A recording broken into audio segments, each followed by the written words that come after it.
थेमा का मोहसिन रशीद टोंक। काफी दिनों से एनसीईआरटी की सिलेबस में नई बुक्स जोड़े जाने की कुछ मैसेजेस, कुछ फेसबुक पोस्ट नजर में आ रही थी।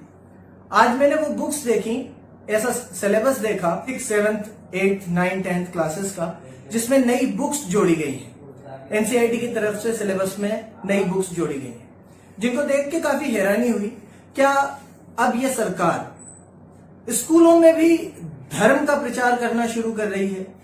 स्कूलों में भी मुसलमान बच्चों को, सिख बच्चों को, ईसाई बच्चों को हिंदू धर्म पढ़ना पड़ेगा? बहुत से लोग मेरे वीडियो देख के कह सकेंगे कि आपको क्या परेशानी है अगर हिंदू धर्म का प्रचार, हिंदू धार्मिक ग्रंथों का प्रचार स्कूलों में किया जा रहा है या पढ़ाई जा रही है।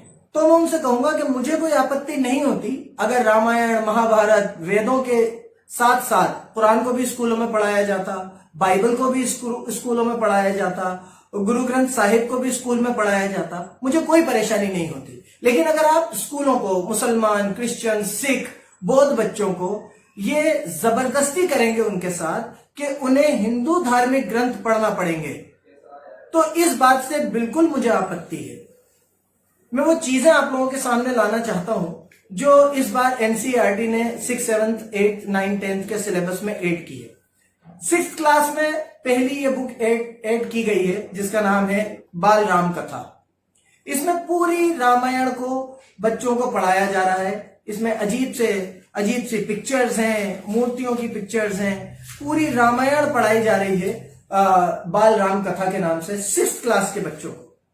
क्या जरूरत आ रही है 6th क्लास के बच्चे को रामायण पढ़ाने की, एक मुसलमान, क्रिश्चियन, सिख बच्चे को रामायण पढ़ाने की? 7th क्लास की हम बात करें तो रामायण के बाद अगला चैप्टर आ जाता है महाभारत। महाभारत में पूरी तरीके से 7th क्लास के बच्चे के दिमाग में महाभारत ठूंसी जा रही है। मेरी समझ से बाहर है कि महाभारत को स्कूल एजुकेशन में इंक्लूड करने का क्या मकसद है। उसके बाद हम बात करें 8th क्लास में, तो एक किताब ऐड की गई है जिसका नाम है भारत एक खोज। इसमें भारत एक खोज में सबसे पहले तो वही चीजें जो हिंदू ग्रंथों को प्रमोट करती हैं, हिंदू धर्म को प्रमोट करती हैं, ऐसी बातें इस चीज में डाली गई हैं। साथ के साथ इसमें वेदों के बारे में बताया जा रहा है, वेद पढ़ाए जा रहे हैं।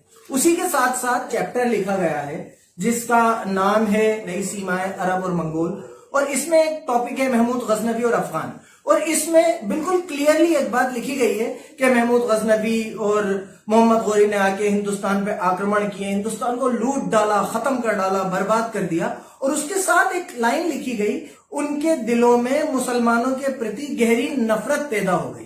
और ये लिखा गया है कि सभी मुसलमानों के प्रति गहरी नफरत पैदा हो गई। मतलब कहीं ना कहीं आप इस बात को जस्टिफाई कर रहे हैं कि महमूद गजनवी और मोहम्मद गौरी की वजह से अगर मुसलमानों से नफरत की जाए तो कोई प्रॉब्लम नहीं है। और क्या होगा जब ये चैप्टर एक क्लास में पढ़ाया जाएगा, भारत एक खोज का चैप्टर एक क्लास में पढ़ाया जाएगा, और मान लीजिए मेरा बेटा बराबर है उसके बराबर उसका एक गैर मुस्लिम दोस्त है, और जब ये बताया जाएगा कि मुसलमानों ने ऐसा किया और मुसलमानों के लिए नफरत पैदा हो गई, तो क्या मेरा बेटा उस वक्त मुसलमान नहीं होगा? क्या आपका बेटा उस वक्त बैठा हुआ वहां पर मुसलमान नहीं होगा? क्या उसे ये फील नहीं होगा कि नफरत हमारे लिए है? एक 8th क्लास के बच्चे को इस तरीके से उसके दिमाग के साथ खेलना, इस तरीके से नफरत उनके दिमागों में ठूंस देना कहां तक बेहतर है? 9th की कुछ बुक्स मुझे मिल नहीं पाई। 10th की एक किताब है कृतिका। इस कृतिका में एक चैप्टर लिखा गया जिसका नाम है एही ठेया झुलनी हैरानी है रामा। ये एक स्वतंत्रता आंदोलन का चैप्टर है जिसमें जो अंग्रेजी कपड़ा था, अंग्रेजी चीजों को जलाने की बात और उनके स्वतंत्रता संग्राम का एक आंदोलन के बारे में बताया गया है। इसमें सब कुछ बहुत अच्छा है, लेकिन जहां पर इन लोगों की मानसिकता नजर आती है वो सिर्फ एक चीज है जिसमें हर तरफ इन्होंने स्वतंत्रता सेनानियों को जो इस मामले में आंदोलन कर रहे थे उनको सिर्फ और सिर्फ भगवा कलर में दिखाया है। साथ में एक भगवा झंडा जो आजकल लहराया जाता है, एक ट्रायंगुलर भगवा झंडा दिखाया है। और उसी के साथ साथ इस चैप्टर में एक अंग्रेजों का खुफिया पुलिस रिपोर्टर एक आदमी को बताया गया है और उसका नाम लिखा गया है अली सगीर। पूरा चैप्टर स्वतंत्रता सेनानियों का है, लेकिन जो आदमी एक स्वतंत्रता सेनानी को मार रहा है, जो आदमी अंग्रेजों की मुखबिरी कर रहा है, जो उनका खुफिया इंस्पेक्टर है, उसका नाम बताया गया अली सगीर। तो क्या जब मेरा बेटा अपने स्कूल में बैठ के ये चैप्टर पढ़ेगा, उसे ये फील नहीं होगा, उसके दोस्तों को ये फील नहीं होगा कि बाकी सारे कैरेक्टर्स तो हिंदुस्तान को आजाद कराने की लड़ाई लड़ रहे हैं और अली सगीर उन स्वतंत्रता सेनानियों को मार रहा है। उसी के साथ एक और किताब है, यही क्षितिज भाग 2। इसमें भी अगर आप देखें तो इसमें अगर पोएट्री भी पढ़ाई जा रही है तो पोएट्री के भी जो चैप्टर्स हैं वो है राम लक्ष्मण परशुराम संवाद।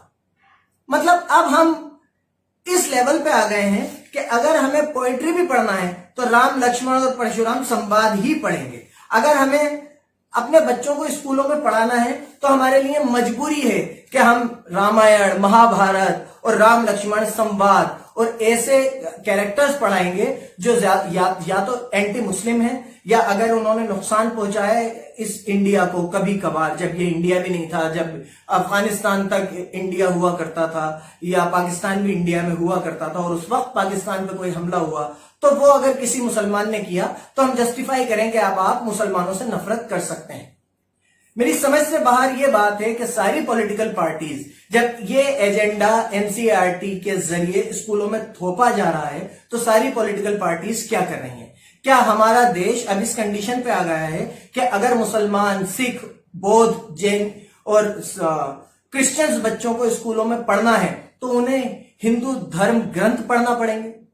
और अगर एक धर्म को स्कूल एजुकेशन में इंक्लूड किया जा रहा है तो मेरी गुजारिश है कि हमें इस बात से कोई भी प्रॉब्लम नहीं है। आप बस इसके साथ एक काम और करें कि अल्लाह के नबी मोहम्मद सल्लल्लाहु अलैहि वसल्लम का जो लाइफ है, जो उनकी जीवनी है, वो भी इसमें इंक्लूड कर दें, कुरान को भी इसमें इंक्लूड कर दें, गुरु ग्रंथ साहिब को भी इसमें इंक्लूड कर दें और बाइबल को भी इसमें इंक्लूड कर दें, ताकि सभी धर्मों को पढ़ाया जाए, सभी धर्मों को बराबर की इज्जत और बराबर का वेटेज मिले।